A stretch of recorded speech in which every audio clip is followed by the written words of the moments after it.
This is the general manager house. The workers, the aggrieved workers set this house on fire.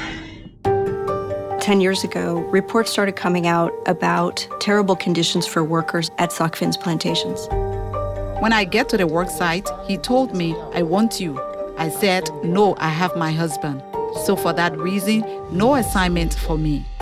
They refuse to improve the living condition of our people.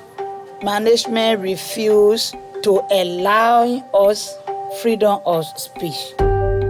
Socfin is really aggressive towards every critical voice. They will face violence, harassment, prison. I say I will be fighting this until you are exposed. We will expose you.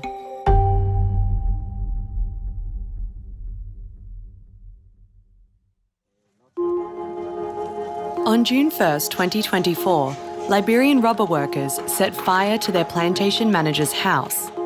The act was a bold protest against poor working conditions at the Salala Rubber Corporation. The plantation was owned at the time by Socfin, one of Liberia's largest rubber suppliers, selling to brands like Michelin, Bridgestone, and Continental. Natural rubber is a material found in a number of products like tyres, apparel, and adhesives. Socfin also owns palm oil plantations that are linked to global names like Nestle. Palm oil is a product that can be found in things like candy bars, cakes, and soap. Rubber and palm oil are key industries in West Africa, with Socfin operating in 10 countries across Africa and Asia. The company has faced serious accusations, including sexual harassment, land grabs, environmental damage, poor wages, and unsafe drinking water, which have prompted internal investigations by Socfin, as well as shareholders' calls for accountability. Socfin is co-owned by the Bolloré Group and Hubert Fabri. Vincent Bolloré, who is sometimes referred to as the French Rupert Murdoch, has a multi-billion-dollar fortune that is largely tied to his media holdings, which include Vivendi and Canal+.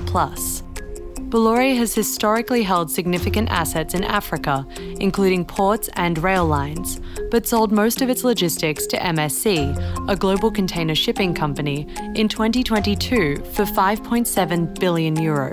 Still, it maintains a strong presence in agriculture through its considerable stake in Socfin.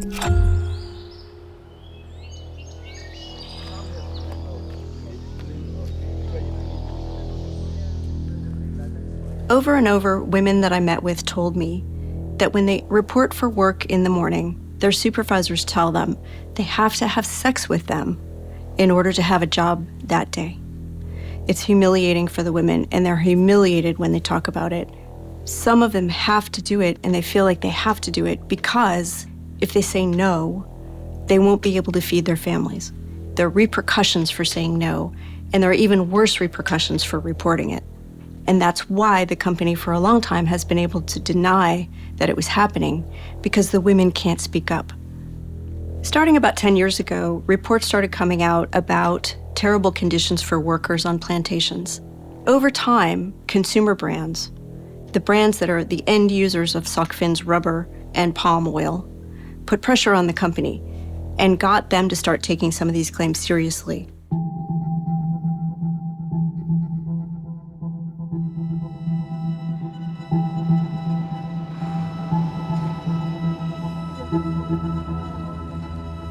When my headman said he wanted me, I said no. I don't want you because I have my husband. So, for that reason, they can't give me an assignment. I can't be working. No assignment for me. He told me, since you don't agree, anywhere you go, I will ensure that you can't work. They have to accept to go to job and get job. I was forced to accept him. Our friends can be ashamed to come here and explain in front of people, but we cannot afford to not come and explain our issue. We have to take it very serious because it is happening for now, still happening in the plantation. I felt bad because he's not my husband. It was like something that he forced me to do, so I felt bad. I want to tell them that we are suffering in their hand. We cry because of the situation. Through the company finding out through its own auditing process that these allegations of sexual abuse exist, they put into place some measures, an action plan to try to address it. Among those measures are things like put up a sign that says no sex for jobs, strengthen the sexual harassment policy, set up a gender committee. And when I talk to people who are on the gender committee, they say, whenever we go and try to investigate, the women will not make a complaint because they will lose their jobs, they will be fired, they will not be able to feed their children, they will be ostracized from the community. And therefore, there's no way to change the system through an action plan. Who want to be like me? Let me see who want to be like me. Nathaniel Monoway is a former school teacher who advocates for workers and the community at Socfin's Liberian Agricultural Company, or LAC, plantation. I try to put the people together to fight for our rights, community rights. Because when company come in your community, the citizens that are in the community have to benefit. People, they are not really in the practice of the labor law, so they can violate anybody's rights. And some of those guys who are their bosses, they will want to have them sexually. When they say no, you become an enemy to them. Since we started the advocacy, since from 2012 up to present, plenty of women, close to 75 to 80. The only thing we can do is to find an organization that will help us so that international community can hear it. Let me see you.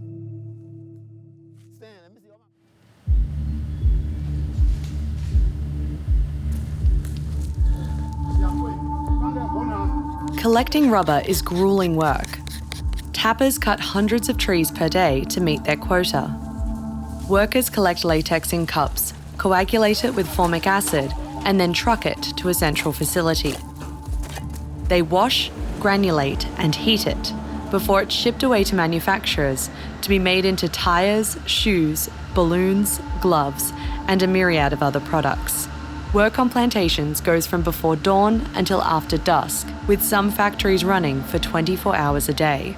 Socfin says it employs around 57,000 workers worldwide. More than 4,000 of them are in Liberia. But how much do local communities actually make from this? Natural rubber and palm oil both fluctuate in price the world over. While plantation workers only make a few dollars a day, Socfin posted a multi-million-dollar profit in 2023 and 2024. In Liberia, workers were so upset with management about a number of issues. These plantations exist as their own kind of micro systems. They have their own schools, their own medical centers. They have their own laws, essentially. Law enforcement is sporadic at best in an isolated rural plantation with a gated community. There really isn't a way to live outside and commute into these plantations because they're so large, you really do live in the perimeter.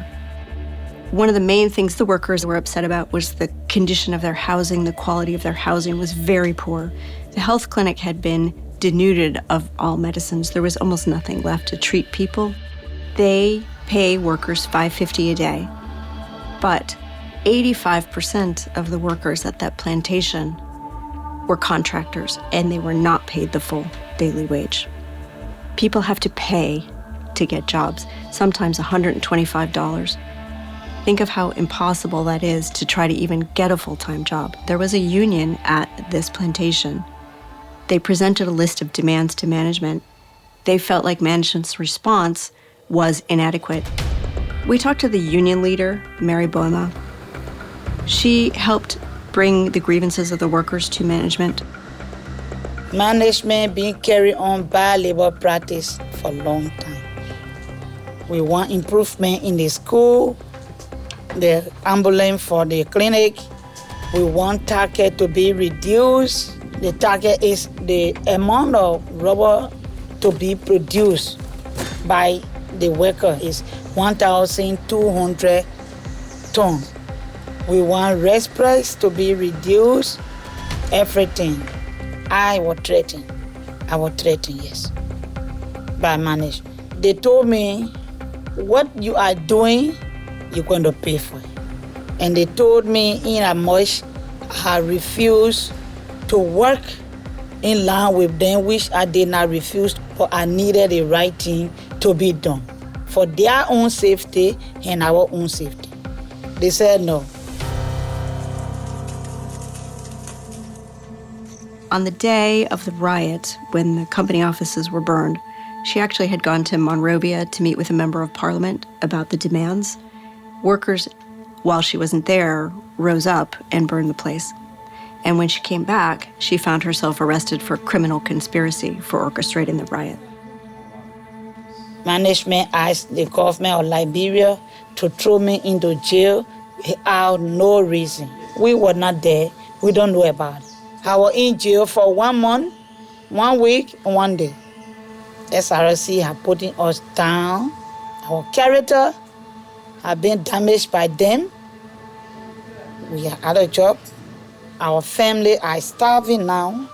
Some of our children are not in school because we were the breadwinner of the family.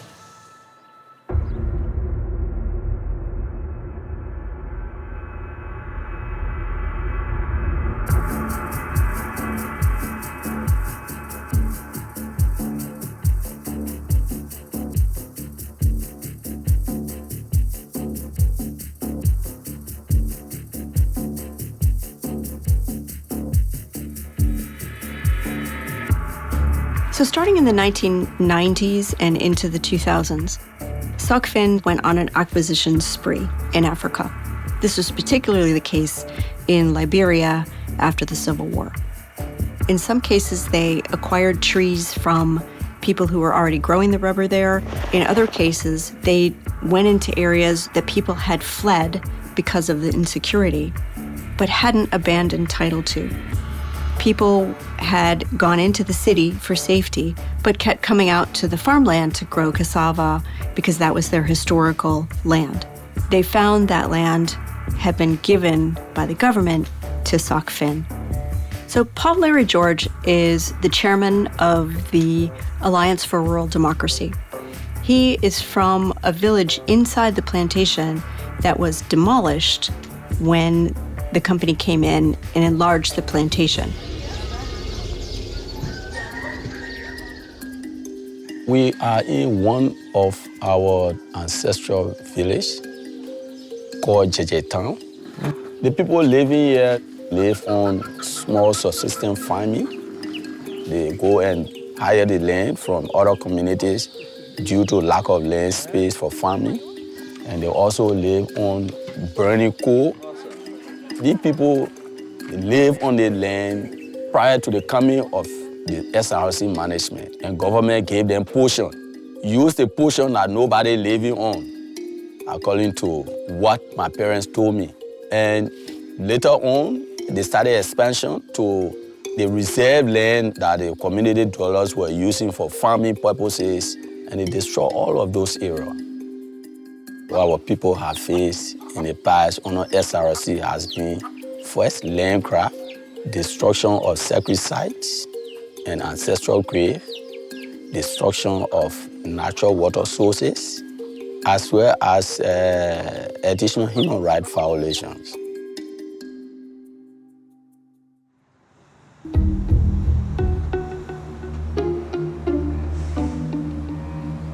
As workers and advocates in plantations seek to remedy these environmental and labour issues at home, activists have begun applying pressure on Socfin in Europe, hoping that stricter laws in the EU can provide some leverage.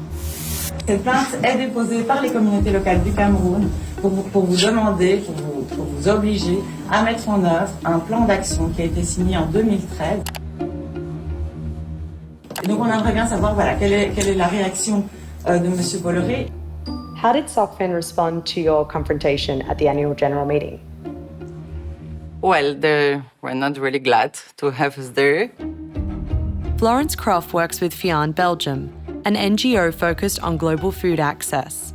In 2019, they published a report on the mainland land dispute in Sierra Leone, exposing human rights violations and environmental damage linked to Socfin's plantations. They visited the sites to document the impact on the local communities. Here is the mill of Socfin in the plantation, just in the middle.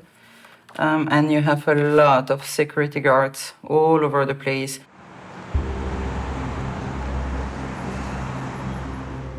So Socfin is, since the beginning of Belgium, a company, and it has become, with the years, a multinational. But the headquarters was in Brussels. So the first time that we went there, in the plantation in Sierra Leone, it was 2012, just after the arrival of Socfin. We could already document really bad impact of the company. First, actually, it was the criminalization on the people over there, so they were not allowed to meet, to assembly. Whenever demonstration was occurring, it was violently repressed, and people were arbitrarily arrested and put in prison, waiting for a court to decide, or just kept there in prison for days, weeks, or months. After writing thousands of letters together with the affected communities and staging demonstrations, they took a more direct approach. Because Socfin refused to enter in dialogue at that time with the communities, and the only way to make them move was to really touch them inside the company, and so we became shareholders. My colleague and I, we have one share of Socfin and one share of Socfinav, and it allows us to enter the annual general assembly and to ask questions and to confront the directors. Eh bien, vos salariés saisonniers sont payés entre 17 et 27 euros pour un travail par mois. Donc vous ne respectez même pas le minimum salarial du Sierra Leone. I remember Hubert Fabri saying to me, but you have also some neighbors. I can assume that you have some problem with your neighbors, but we have some problem with our neighbors. And that's not human rights violation, it's just neighborliness problems. And I was like, okay, no, we are not looking at the same people and the same violations. And then at some point they asked us to leave the place. In 2019, Socfin filed 3 different criminal cases against us. So that's the warrant that we received at home. That did something special about this case that really showed a physical person, not only the association. So that's for me, and that's for FIAN as an NGO.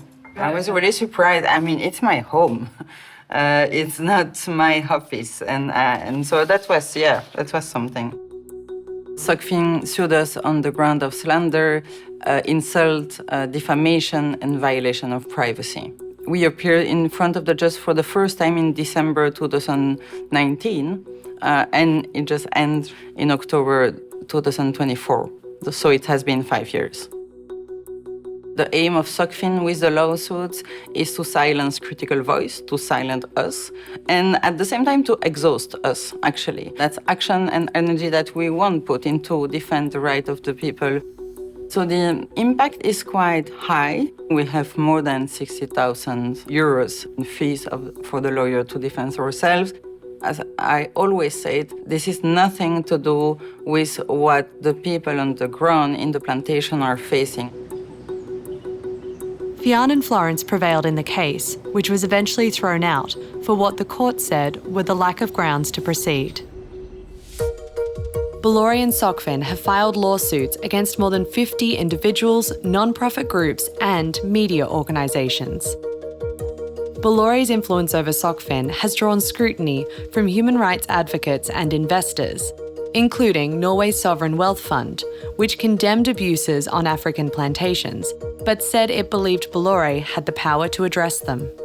For decades, Bolloré and Fabri have kept tight control over the company by including family members on the board, and in 2024, they took Socfin private, shielding it from public scrutiny.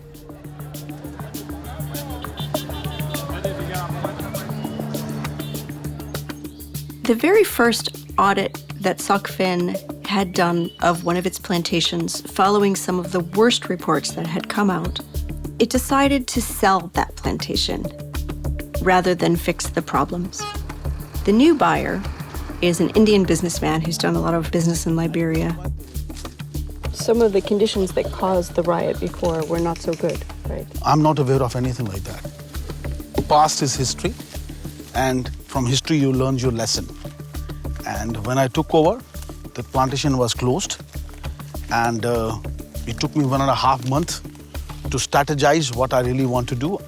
I started renovating the hospital. I've ordered some more equipment.